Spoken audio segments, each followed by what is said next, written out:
Boa noite ou boa tarde ainda, né, a todos. Vamos dar início aqui com esses 5 minutinhos de atraso. Aqui, como sempre, a gente tem sempre um perrenguinho tecnológico para resolver. E obrigado aí pela presença aí de todos que estão aí assistindo e prestigiando essa comunicação. E obrigado à oportunidade aí dada pelo pessoal da Traumec também de divulgar esse tema.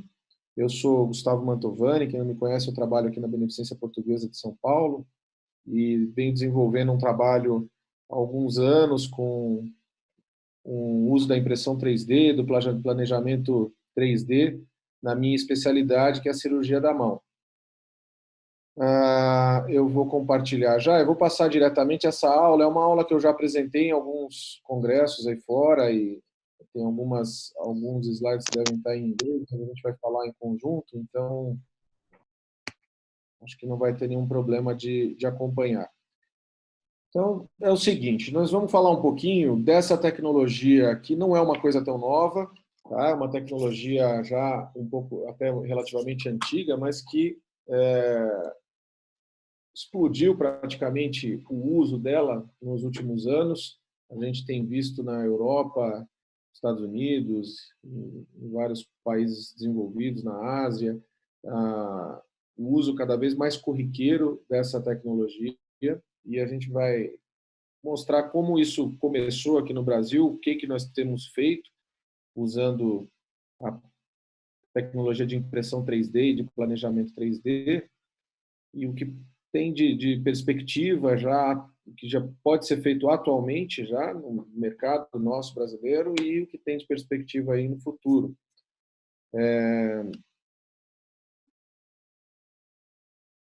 Eu vou começar falando mais ou menos os 5 principais indicações, os 5 principais tópicos que a gente aborda relacionados à tecnologia 3D, tanto de planejamento quanto de impressão. Então, hoje em dia, nós basicamente temos utilizado essa tecnologia para essas 5 funções principais.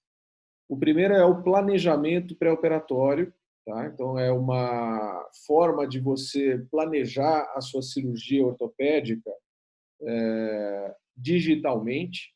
Então, aquele antigo planejamento que a gente fazia na época dos nossos cursos aí da O, planejamento de uma correção de fratura, de uma osteotomia, etc. A gente fazia muitas vezes com folha transparente, raio-x, desenho, canetinha. A gente tem a oportunidade hoje de utilizar as tomografias do paciente e reconstruir as nossas deformidades, as nossas fraturas, e digitalmente operar e planejar a operação desse paciente em softwares específicos de manipulação 3D. Então, esse é um primeiro grande uso dessa tecnologia. Com o uso desse planejamento, a gente passa à segunda grande utilização ou indicação dessa tecnologia, que é a de imprimir implantes customizados para casos específicos. Então, a gente já vê isso já de uma forma mais rotineira, principalmente em artroplastias, né? Então, artroplastias de ombro, de quadril, revisões de artroplastia, onde a gente tem grandes falhas ósseas. A gente já tem grandes indústrias, grandes empresas do segmento internacional que já fornecem essa possibilidade de imprimir em titânio os implantes customizados para aqueles casos mais complexos, onde precisa suprir uma falha óssea, por exemplo, ou onde existe uma deformidade não anatômica. O terceiro uso, que é bastante interessante, esse eu vou dar um enfoque nessa aula e o que a gente tem começado a utilizar aqui, é também usar a impressão 3D baseada no nosso planejamento pré-operatório para imprimir e utilizar guias cirúrgicos.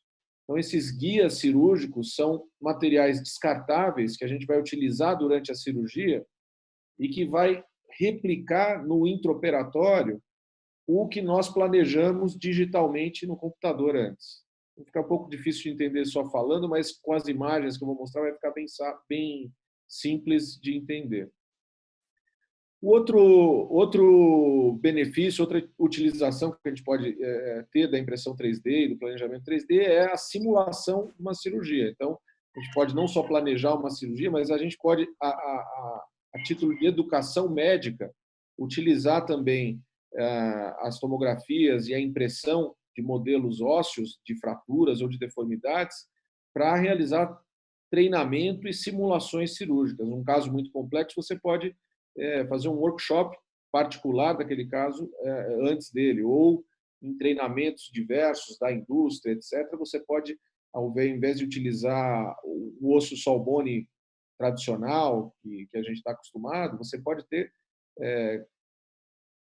modelos plásticos ou de outros materiais específicos de fraturas ou de casos clínicos reais. Então, é uma outra implicação bastante interessante. E, por último, outra possibilidade ainda dessa tecnologia é aplicá-la também em splints, em órteses e próteses específicas, né, customizadas para cada caso, e que abrem também, pela facilidade que a gente tem de manufatura 3D, abre um horizonte enorme da gente criar situações novas e implicações novas na reabilitação dos pacientes. Eu vou falar um pouquinho de cada uma delas, mas antes eu gostaria de mostrar que realmente a impressão 3D parece uma coisa super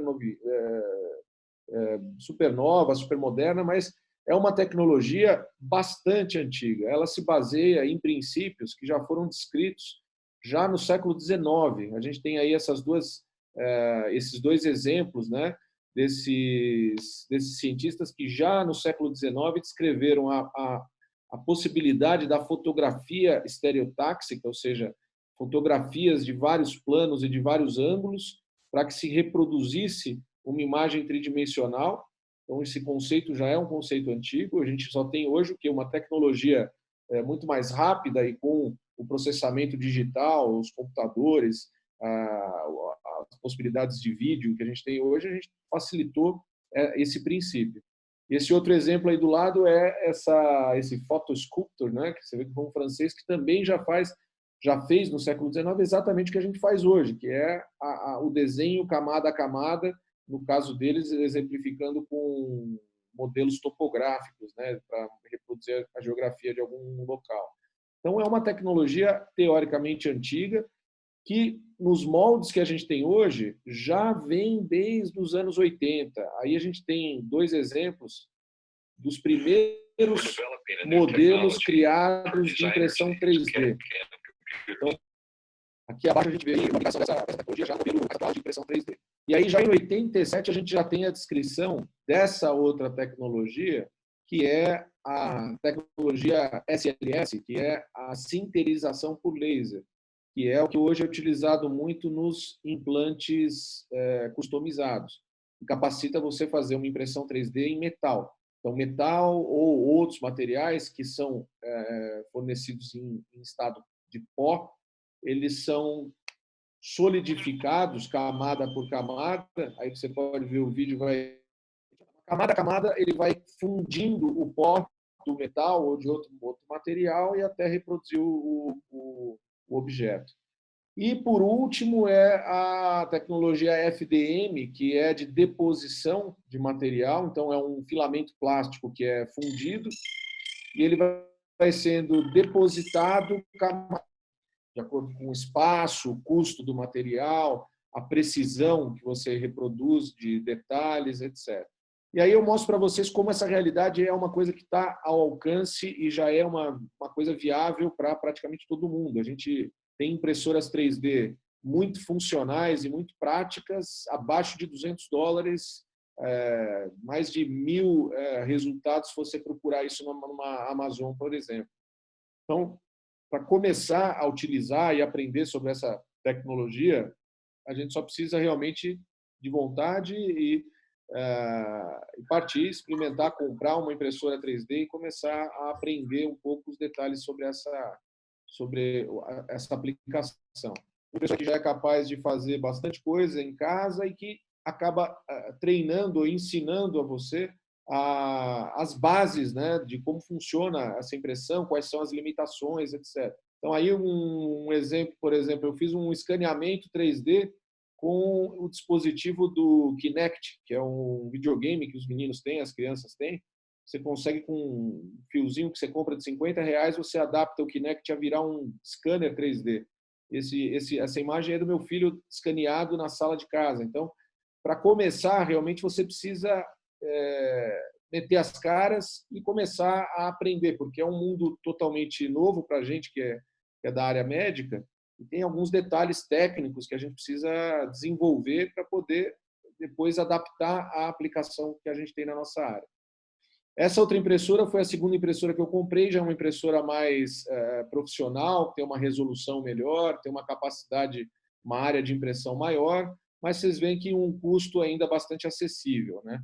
E lógico, depois você tem impressoras profissionais, impressoras industriais, que seriam muito mais caras, que são capazes de compor diferentes objetos, etc. Essa impressora que a gente tem no consultório e que a gente usa para fazer bastante prototipo, fazer as experiências que a gente faz com modelos de pacientes ou com novas hortas. Eu vou mostrar alguns trabalhos que a gente está realizando.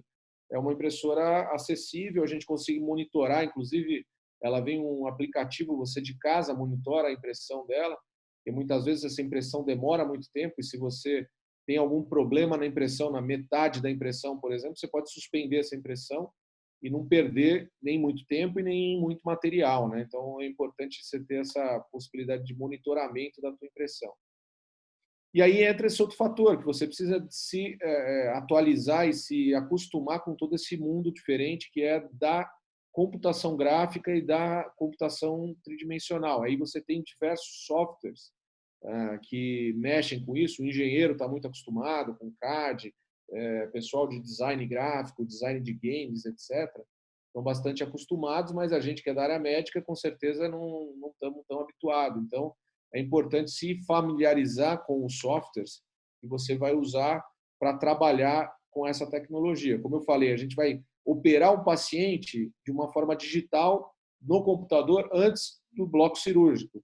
Então, para operar esse paciente no computador, você vai manusear as imagens e fazer a operação usando softwares específicos de modelagem 3D e de desenho 3D e de edição de imagem 3D.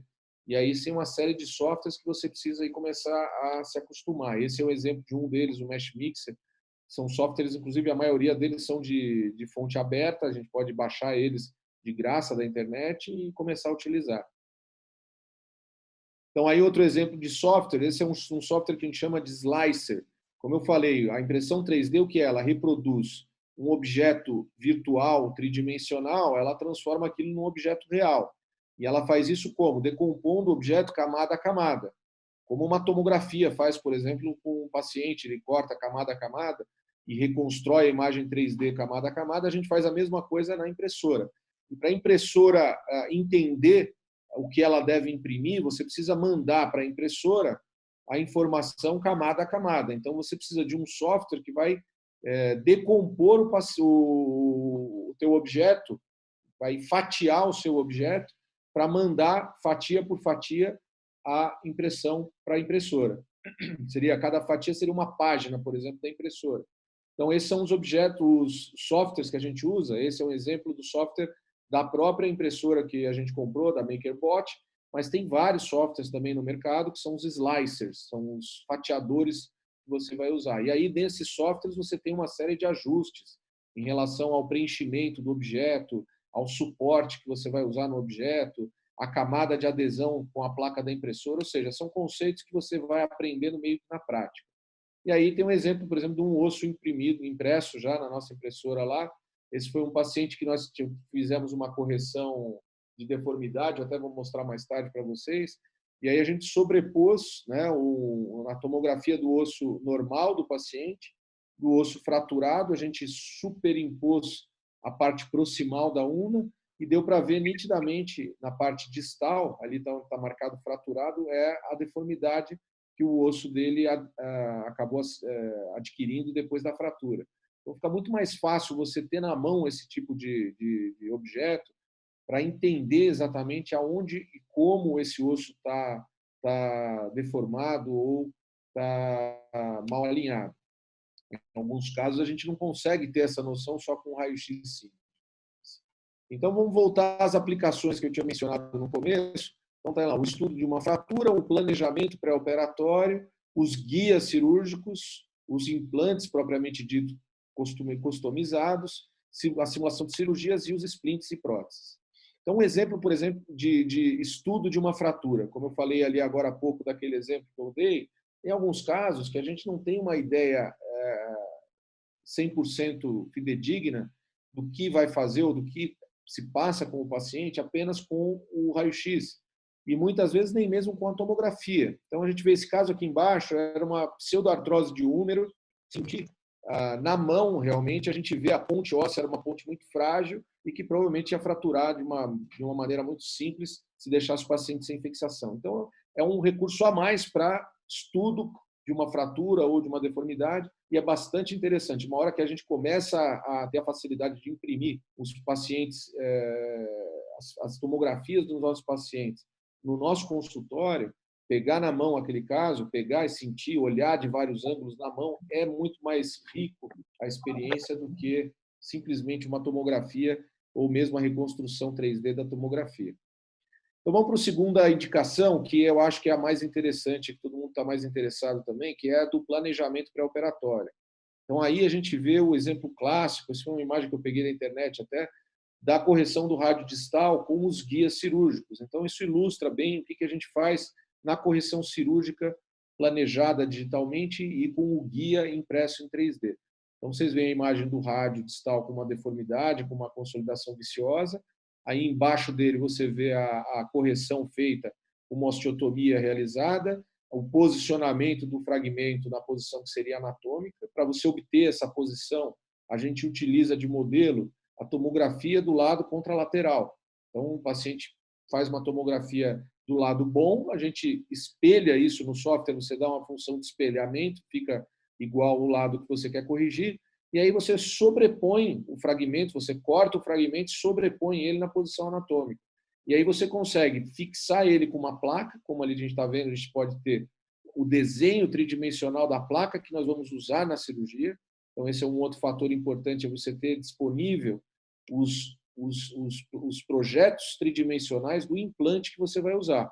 Então, uma limitação que a gente tem agora e teve no começo agora do nosso trabalho era essa, não eram todas as companhias, as indústrias que se sentem confortáveis em ceder para o cirurgião ou para qualquer um o arquivo eletrônico do projeto da placa. A gente precisa desse arquivo para poder jogar no software e sobrepor essa placa, o implante, no osso do paciente e colocar ela onde a gente gostaria que ficasse na cirurgia. A gente depende disso para desenhar o que a gente vê do lado direito aí da imagem, que são os guias, tanto o guia de corte, que é o de baixo, que é essa fenda, quanto o guia de cima, que são o guia de furação. Então, você desenha já no osso do paciente o local onde você vai querer que fiquem os parafusos, onde a placa vai ser colocada, e você desenha um bloco ali que vai ser impresso em plástico que vai te dar esse direcionamento do corte e dos parafusos. Então, aí tem outros exemplos aí também, são em casos que eu peguei da internet, por exemplo, de uma correção de deformidade rotacional. É super difícil corrigir uma deformidade rotacional visualmente, com um parâmetro clínico que a gente tem na cirurgia. Mas se você fizer o planejamento antes no computador, você consegue corrigir perfeitamente a deformidade, criar esse tipo de guia que você vai furar o osso antes de fazer a osteotomia. Quando você colocar a placa e fixar a placa nos furos que você já determinou com esse guia, ele vai corrigir e vai te dar a correção perfeita que você quis no planejamento. Aí, para forçar um limite, tem um artigo que eu peguei na internet mostrando o mesmo uso, a mesma tecnologia, talvez um pouco de excesso até, a gente que é cirurgião de mão sabe que também talvez não existisse a necessidade de uma precisão tão grande, mas é o mesmo conceito para a correção do escafoide. Então, um mini guia impresso, colocado ali no intraoperatório, ali na face volar do escafoide, vai dar o posicionamento dos dois furos e depois um outro guia que, quando você coloca esses fios de Kirchner, ele vai promover a redução perfeita do escafoide e aí você vai fixar com um parafuso, uma placa, etc. Vamos passar para um caso clínico mais complexo, que foi o primeiro caso que nós fizemos aí usando essa tecnologia aqui no Brasil. A gente usou tanto o planejamento 3D, quanto, inclusive, a confecção de implantes customizados. Esse era um paciente com uma deformidade bem grave, era uma pseudoartrose do rádio, tá? E uma luxação, tinha um encurtamento, deformidade do rádio, com uma luxação total da radionar distal. E era um paciente bastante jovem, ativo, e nós achamos que valia a pena tentar uma reconstrução anatômica no caso dele. Então, para isso, a gente foi lá para os softwares que eu comentei de manuseio, né, de imagem tridimensional, e reposicionamos, né, o osso dele no que seria a posição anatômica, tomando por base o modelo do membro contralateral. E no caso desse paciente, a gente quis inovar um pouco mais. Como ele tinha uma placa dorsal antes, uma placa que estava solta, e a gente ia precisar abordar o fragmento de osso distal e proximal a toda aquela área que tinha de pseudoartrose, de fixação solta, era uma placa que já tinha uma absorção dos furos, dos parafusos e tal. Eu precisava de uma placa que pegasse praticamente o rádio todo. E a gente já tem uma abordagem dorsal para tirar a placa, e eu não queria deixar essa placa indo até o limite dorsal do rádio, porque tinha que ser uma placa forte. Então, uma placa de 3,5 ou uma DCP longa até o dorso do rádio, ali na região distal do rádio, ia ficar bastante desconfortável ali, com risco para os tendões. Então, nós resolvemos inventar aí um implante que fosse distal no rádio pela parte volar, fizesse uma curva meio espiral e se moldasse a abordagem dorsal que a gente teria que fazer para tirar outra placa mais proximal. Então, essa é uma possibilidade que, sem o uso da tecnologia 3D, sem a impressão 3D, etc., seria impossível, quase inviável, você fazer um implante customizado tão diferente num caso como esse. Então, nesse caso, a gente fez o planejamento, fizemos o desenho do que seria esse implante. Então, esse implante foi produzido especialmente para esse paciente. Como era uma cirurgia eletiva, a gente teve um tempo disponível para isso. Então, essa era a placa especial que nós criamos. Esse é o desenho do planejamento do guia cirúrgico que foi feito para obter essa correção. Então, a gente, com 2 pontos de referência no fragmento distal e 2 pontos de referência no fragmento proximal, sabendo a posição final da placa, a gente conseguia definir a correção da deformidade.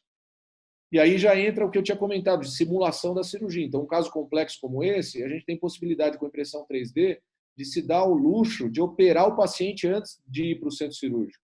Então, a gente tem aí um osso impresso já em plástico, com a deformidade original do paciente, a placa especial que a gente usar impressa, os guias impressos. A gente fez a cirurgia no consultório com material plástico para testar e ver se realmente funcionava e ficar mais confortável para o momento da cirurgia também.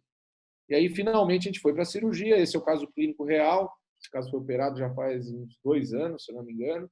Então, a placa antiga que estava solta, então a abordagem tinha que ter sido feita dorsal para poder tirar e expor toda essa pseudartrose. E a gente estendeu, fez uma via meio maluca, estendendo distalmente para a parte volar. Então, foi uma peculiaridade desse caso. Então, aí está o guia posicionado, vocês veem o guia, ele se encaixava pelo planejamento, a gente fez ele se encaixar não só na deformidade, como também na placa que já estava posicionada antes, na placa antiga do paciente. E aí a gente fez 2 furos proximais, vocês veem aí, e 2 furos no fragmento distal. Uma vez feito esses 2 furos, a gente desbridou o foco da pseudoartrose até o limite de osso viável, retirou um fragmento de osso de ilíaco, córtex esponjoso, do tamanho apropriado, que foi inclusive fixado ali pelos 2 parafusos da placa.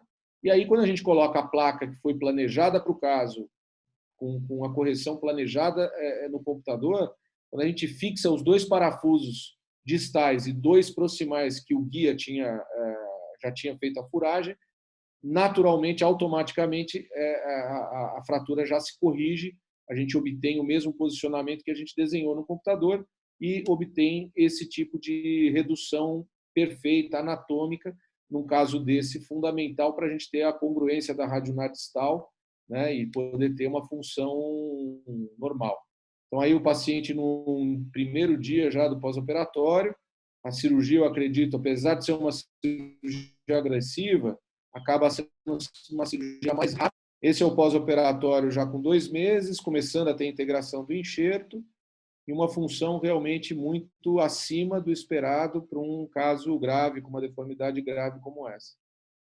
Então, esse é um exemplo de um uso num caso bem radical, né? Aí, ó, já começando a ter integração do enxerto, evoluindo bastante bem. Isso é o potencial que a gente tem de indicações nesse caso. Esse é um outro caso interessante que a gente fez, que era uma consolidação viciosa no antebraço e com luxação também da radionadistal. E na radiografia, a gente volta aqui, deixa eu voltar o slide. Só um minuto. Aqui na radiografia, vocês veem que é difícil a gente perceber pelo raio-x qual dos ossos poderia estar com a consolidação viciosa, se seriam os 2 ossos.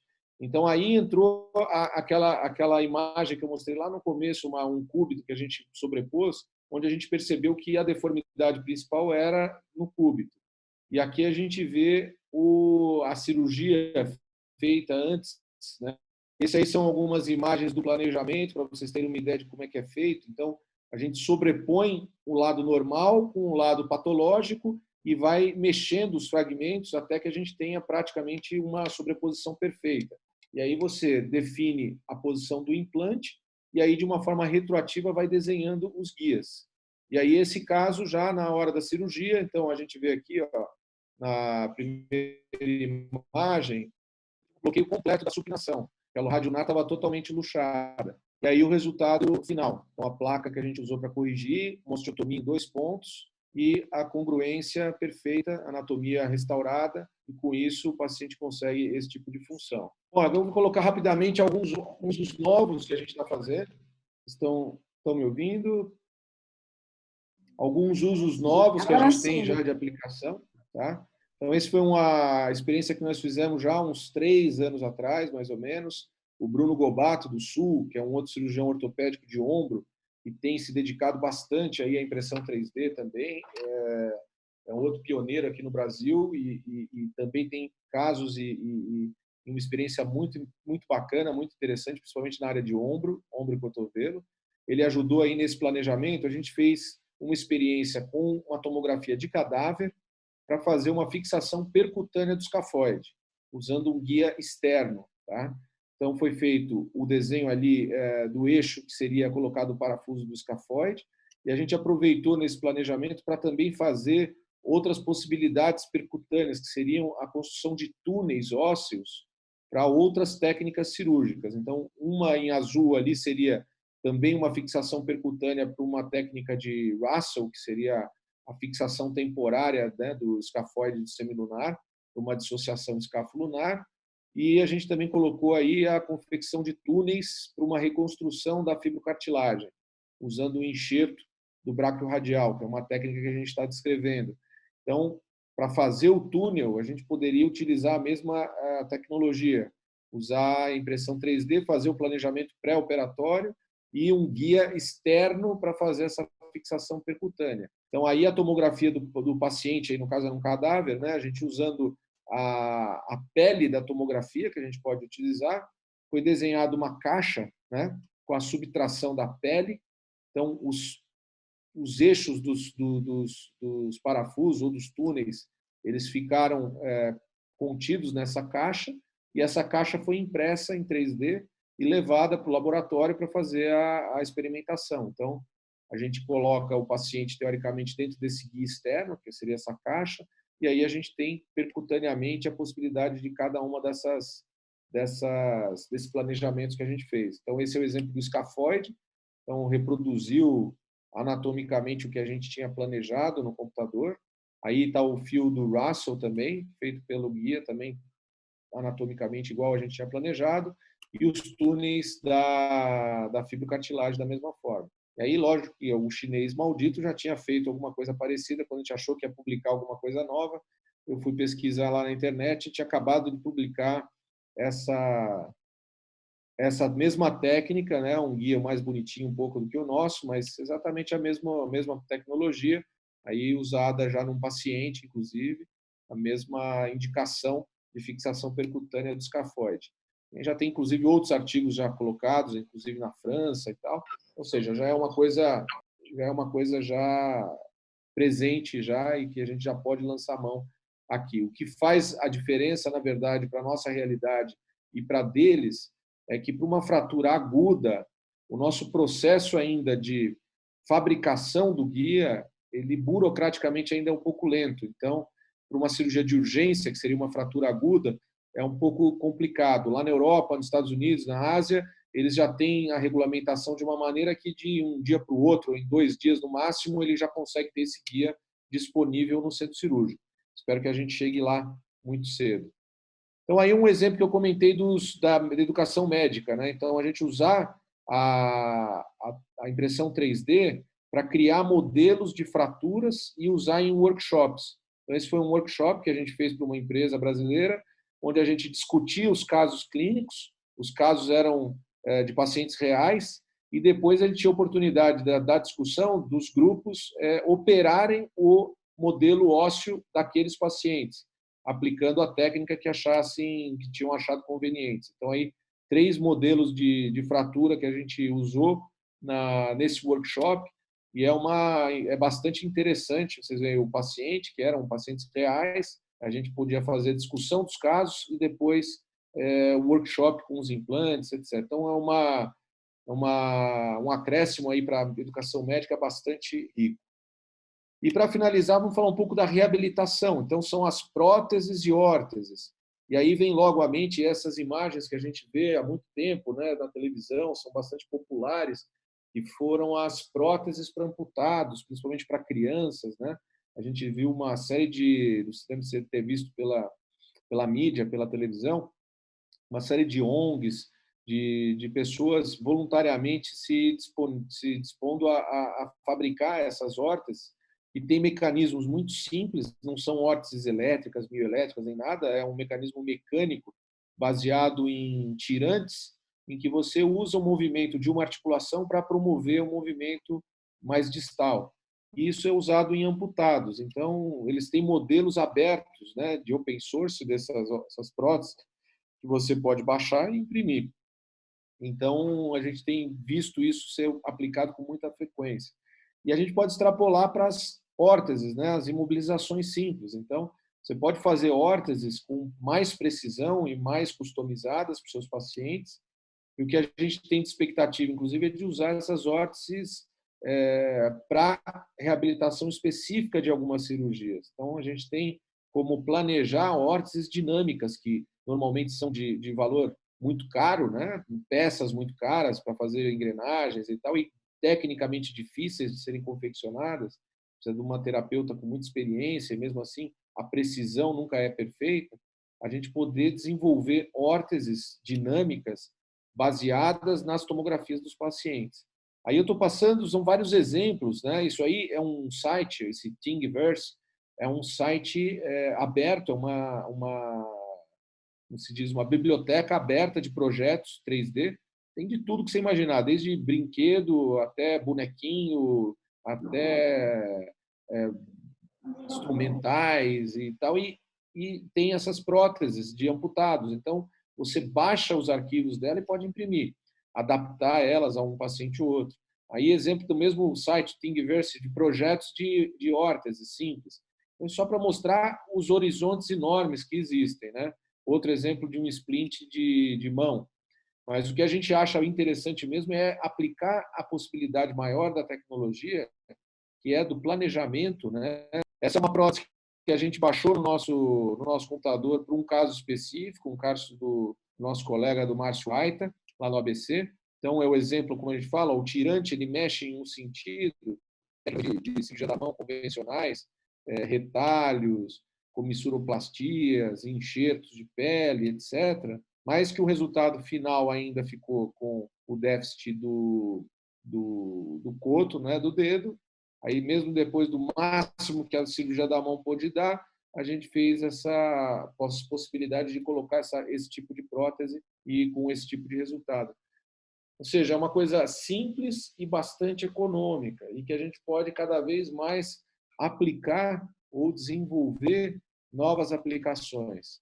Aí um caso do Manuel Vélez, é um colega argentino que também está trabalhando muito recentemente com a tecnologia 3D, o mesmo perfil de prótese, né? Vocês veem, um tirante fica preso no punho, e aí com a movimentação do punho você tem a função dos dedos.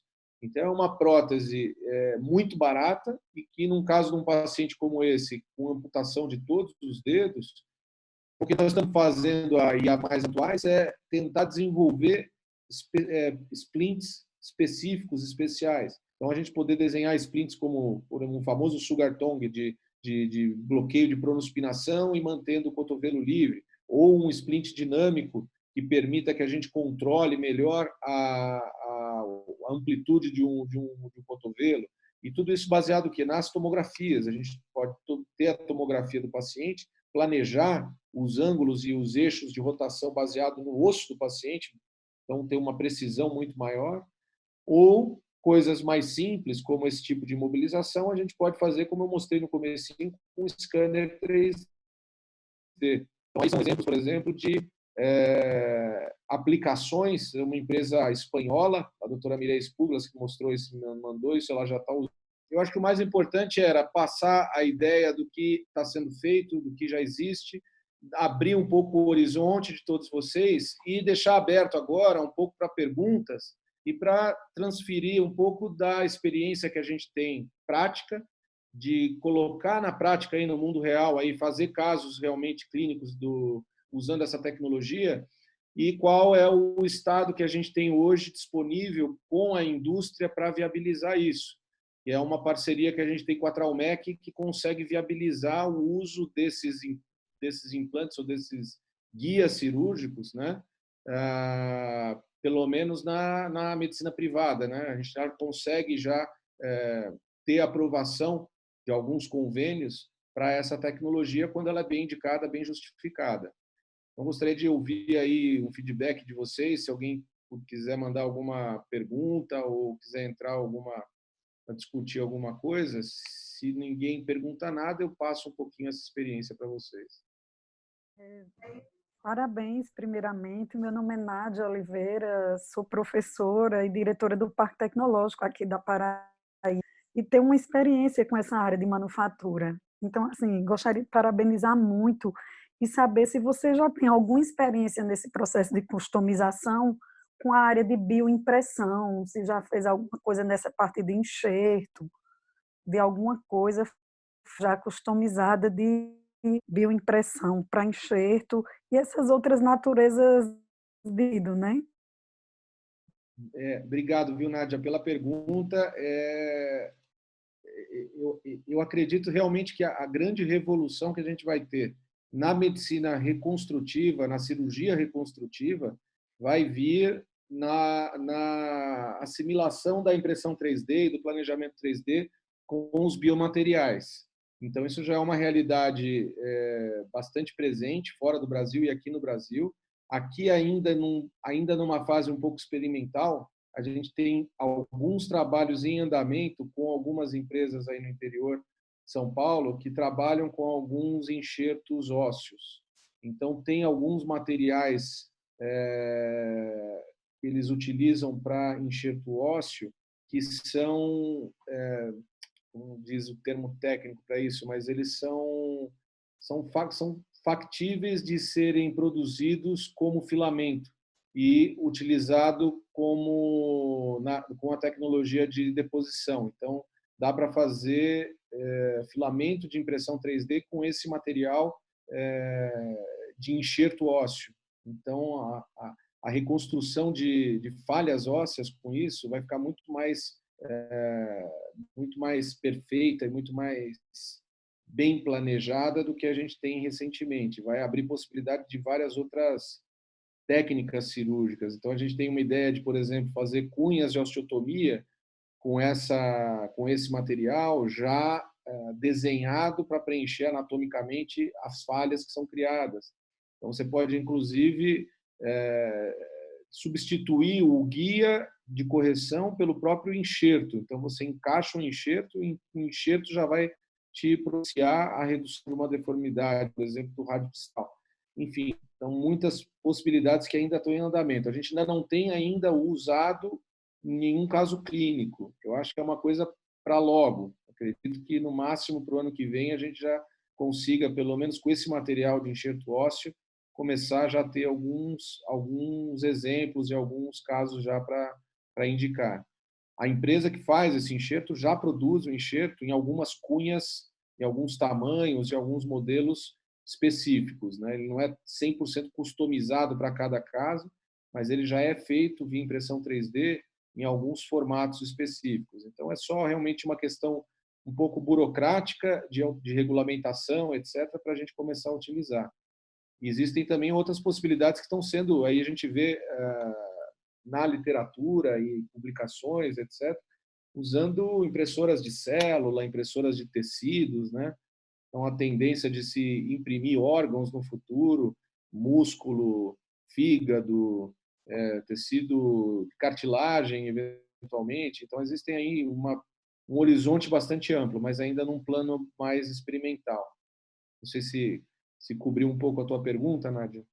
Não, grato, isso mesmo, porque assim, eu acho que para vocês, principalmente pedistas, né, e assim, para os implantodontistas na área de buco, eu acho que vai ser um divisor de águas, né, você ter todo esse processo, né, de biomateriais, biocompatíveis, de que você sai um pouco desses materiais sintéticos e também do arcabouço da arquitetura, ser muito fidedigna à imagem da tomografia e da ressonância do que vocês trabalham, né? Porque às vezes o que é muito sintético, a máquina de ossa-integração às vezes dificulta porque não tem a capilaridade da mesma unha que teria, né, a parte óssea, né, natural. Então, eu acho que realmente é esse o caminho. Sem Que bom que dúvida. vocês já estão pensando, Não, já isso começar a acontece. operar, porque precisa criar casuística. Eu sei que a gente tem muita ética, o que é correto, a Anvisa, tudo no Brasil, mas assim, eu achei muito legal quando você fez o comentário do artigo da China, porque lá eu acho que eles já estão imprimindo gente, porque E sabe o que os vírus a gente já comitês sabe que eles de... estão imprimindo, né?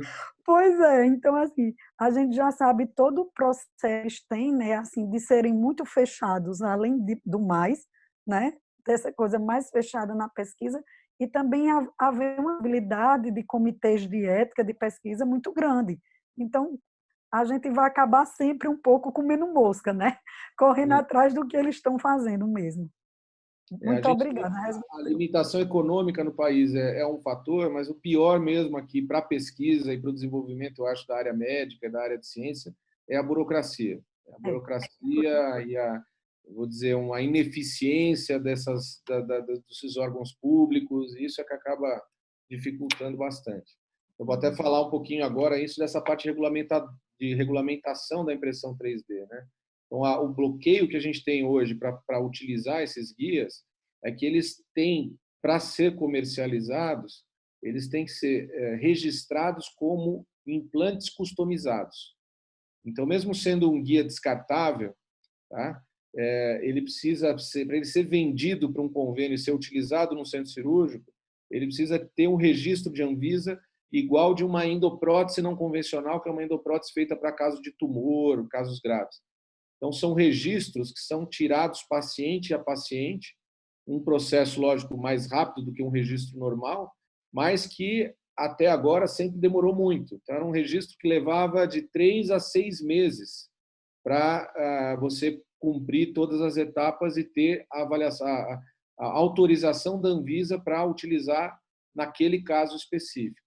Então, essa era uma das grandes funis aí que a gente, gargalos que a gente tinha para esse tipo de cirurgia, porque o caso primeiro tinha que ser um caso eletivo e o paciente teria que estar disposto, realmente valer muito a pena fazer pela tecnologia 3D, o paciente estar disposto a esperar o tempo que fosse necessário, né? Porque senão faria pela técnica convencional e não tardaria tanto tempo. Então, esse era um fator. A gente está, junto com a Traumec, isso é um fator que está sendo agora desbloqueado. Então, é interessante essa aula para os que estão interessados em começar a adentrar aí essa experiência, que a gente vai começar a ter uma agilidade muito maior nessa liberação. Por quê? A Traumec tem uma experiência muito boa e mais antiga do que na área de ortopedia com a bucomaxilo. Então, a bucomaxilo já vem fazendo o planejamento 3D e a correção com guia 3D de mandíbula há muito tempo, há mais tempo que a gente, pelo menos. E a Traumec vem trabalhando isso com eles. E a Traumec conseguiu, em um certo momento, com a Anvisa, como são guias parecidos, esses guias de correção, conseguiu um registro genérico, né, diria assim, para o guia de planejamento 3D.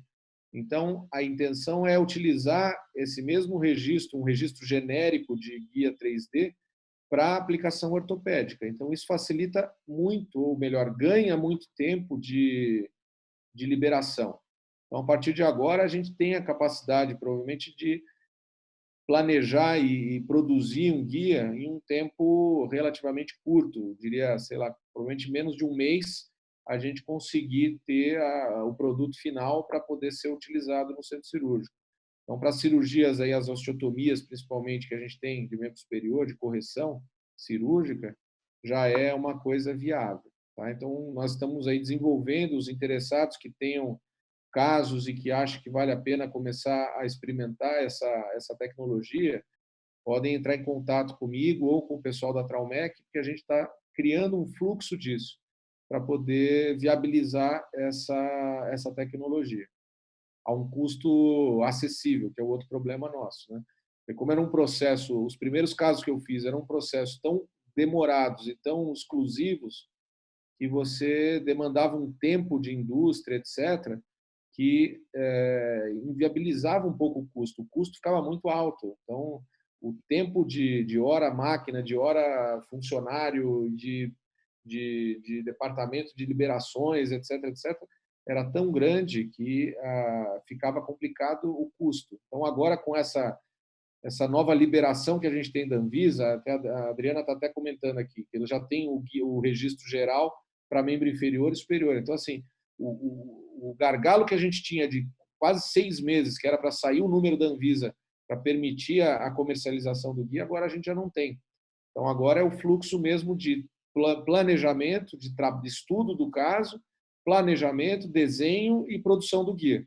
Então, isso eu tenho certeza que em menos de um mês você consegue viabilizar. Então, realmente é uma porta que a gente está abrindo bastante promissora e que deve criar agora muito mais casuística para a gente poder trabalhar. Alguma outra pergunta aí, pessoal? Deixa eu ver como é que nós estamos aqui na sala.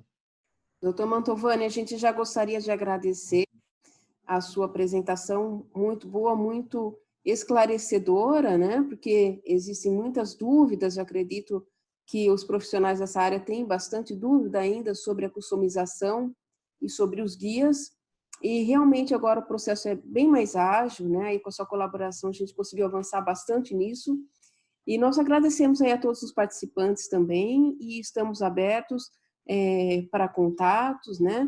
Através dos nossos canais de comunicação de vendas, de marketing também, estamos à disposição, ok? Muito obrigada.